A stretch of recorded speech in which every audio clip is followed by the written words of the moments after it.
Hiya, my name's Tim Jones. I would like to talk about the 1824 Vagrancy Act.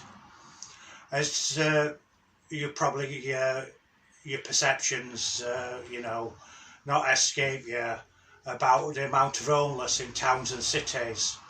This still applies, the 1824 Vagrancy Act.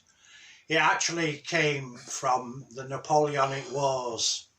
There were that many decommissioned military personnel which were unemployable. They were disabled, they were maimed, they had all sorts of, which would be recognised now as post-traumatic stress disorder.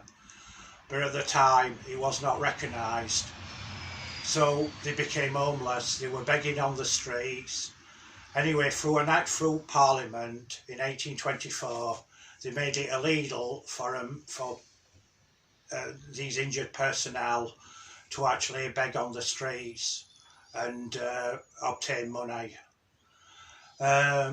Basically, what they wanted the money for, they had substance misuse issues.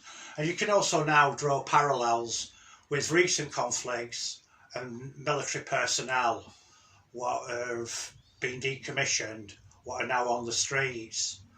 They're either on the streets in a psychiatric facility, which there is very few psychiatric facilities, and also, basically they're in through the penal system.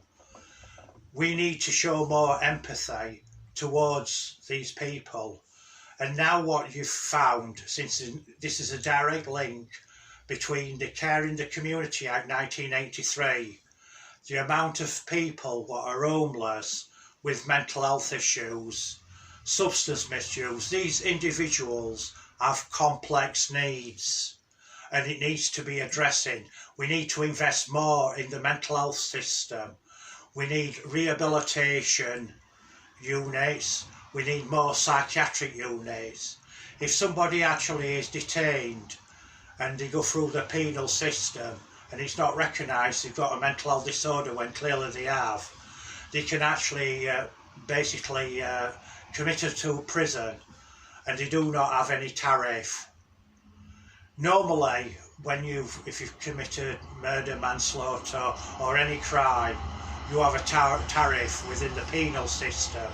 This does not exist for mental health, and I really need to emphasise the issue of mental health. We need to talk about mental health. It needs to be mainstream. It needs to be discussed in schools, colleges, universities. Anybody, 1 in 4 people in the population will experience some kind of mental health disorder at some point in their life. Thank you very much. My name is Tim Jones, Mental Health Action Group, Sheffield.